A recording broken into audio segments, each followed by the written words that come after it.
தமிழ் தேசிய கூட்டமைப்பின் 3 நிபந்தனைகளையும் ஏற்க அரசாங்கம் மறுப்பு. வடக்கில் மீண்டும் சிங்களவர்களை குடியேற்ற நடவடிக்கை எடுக்க வேண்டுமென்று சம்பிக்க சூளுரை. யாழ் மக்கள் குடிநீர் பிரச்சினையை எதிர்நோக்குவதாக விஜயகலா மகேஸ்வரன் கூறுகிறார். கேரள மக்கள் பொறுப்புடன் நடந்து கொள்ள வேண்டுமென்று ஜெயலலிதா கோரிக்கை.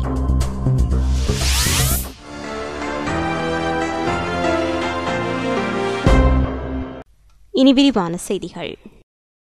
பிரித்தானியாவின் முன்னணி மக்கள் தொடர்பு நிறுவனங்களில் ஒன்றான பெல் பொட்டிங்கர் வெளியிட்ட கருத்து உண்மைக்கு புறம்பானது என்று இலங்கை அரசாங்கம் தெரிவித்துள்ளது.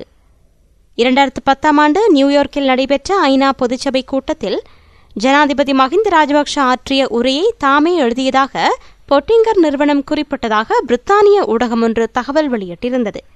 இந்த தகவல் உண்மைக்கு புறம்பானதென்று அரசாங்கம் அறிவித்துள்ளது.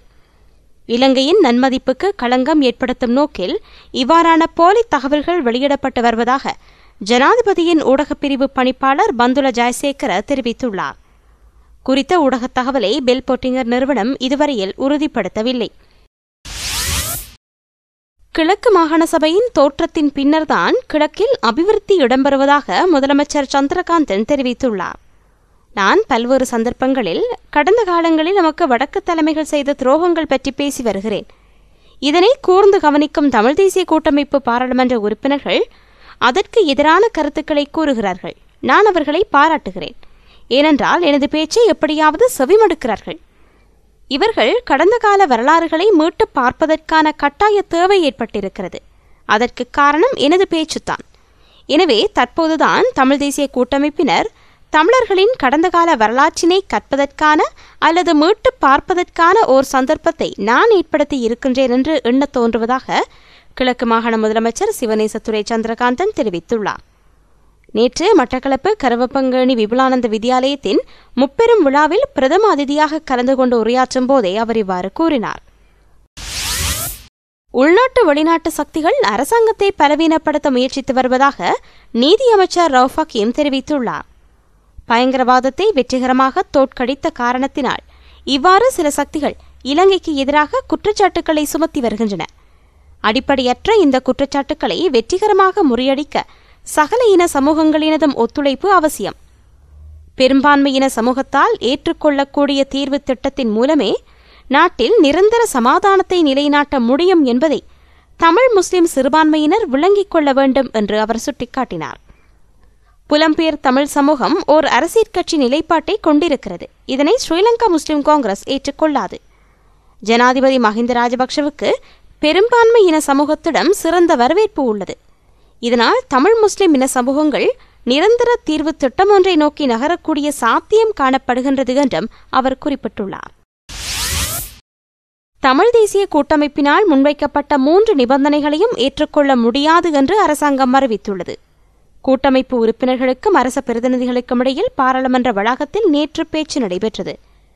வடக்கு கிழக்கை மீள இணைத்தல், காவல்துறை அதிகாரங்களை வழங்குதல், அரசாங்க சொத்துக்களை மாகாண சபைகளிடம் ஒப்படைத்தல் உள்ளிட்ட கோரிக்கைகளை தமிழ் தேசிய கூட்டமைப்பு முன்வைத்திருந்தது. எனினும் இவற்றை ஏற்றுக்கொள்ள முடியாது என்று அரசாங்கம் அறிவித்துள்ளது.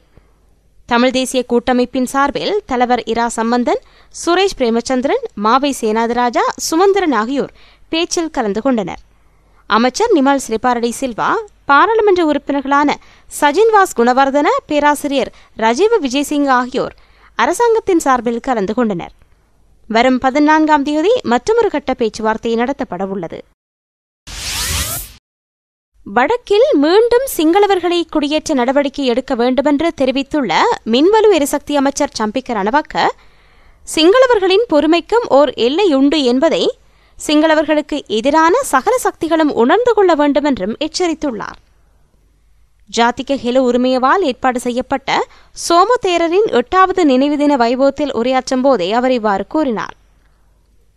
அன்று புலிகளிடம் இருந்து ஆனந்த சங்கரியின் உயிரை பாதுகாத்துக் கொடுத்தது எமது இராணுவ இளைஞர்கள்தான் என்பது அவருக்கு தற்போது மறந்து போயுள்ளது.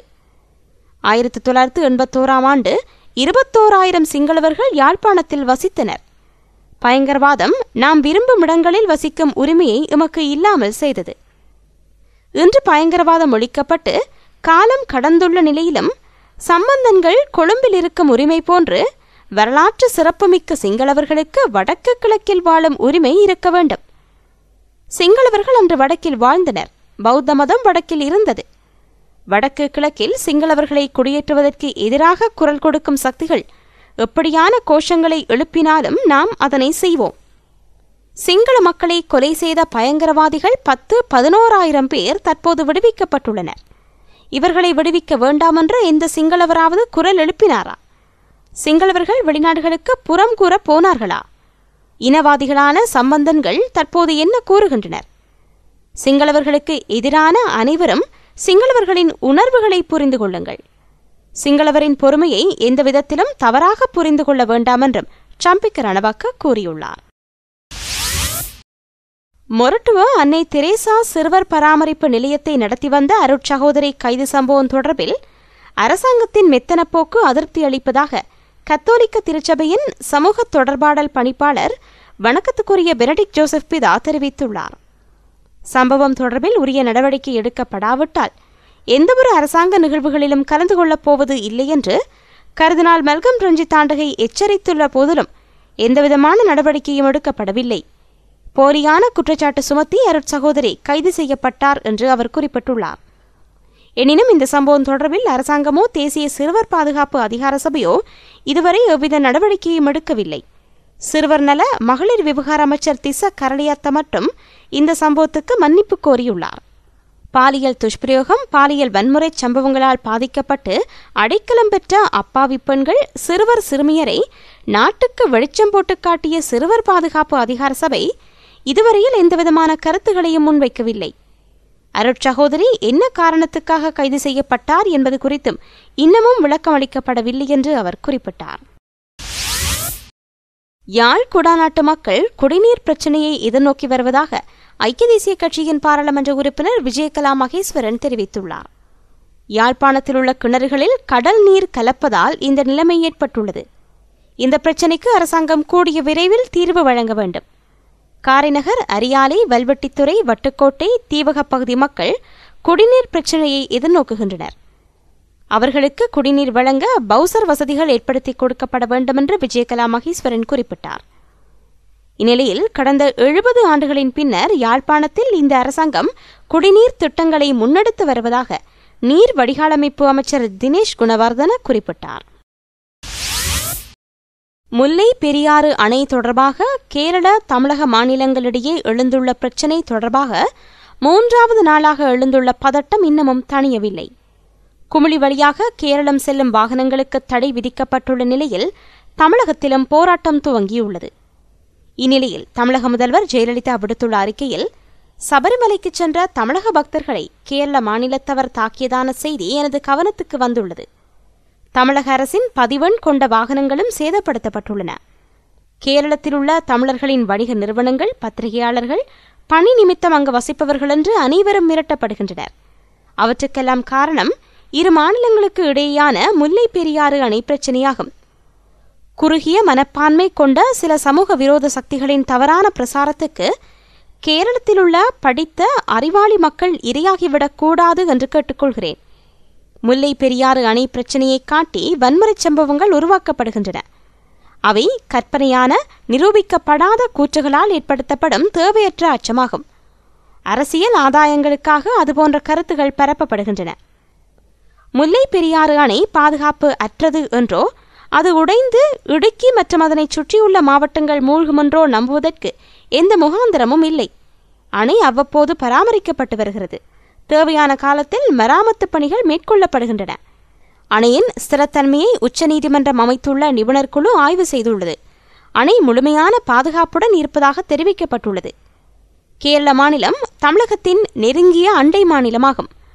முல்லை பெரியாறு அணை பிரச்சினையில் இரு மாநில மக்களின் உணர்வுகளை தூண்டும் வகையிலான பேச்சுக்களை தமிழகத்தில் உள்ள அரசியல் கட்சிகள் தவிர்க்க வேண்டும். பத்திரிகைகளும் இந்த விடயத்தில் நடுநிலையோடும் சுய கட்டுப்பாட்டுடனும் நடந்து கொள்ள வேண்டும் என்று கேட்டுக்கொள்கிறேன் என முதல்வர் ஜெயலலிதா தனது அறிக்கையில் குறிப்பிட்டுள்ளார். இத்துடன் செய்திகள் நிறைவடைந்தன. விரிவான செய்திகளுக்கு globaltamilnews.net எனும் இணையத்தை பார்வையிடவும். வணக்கம்.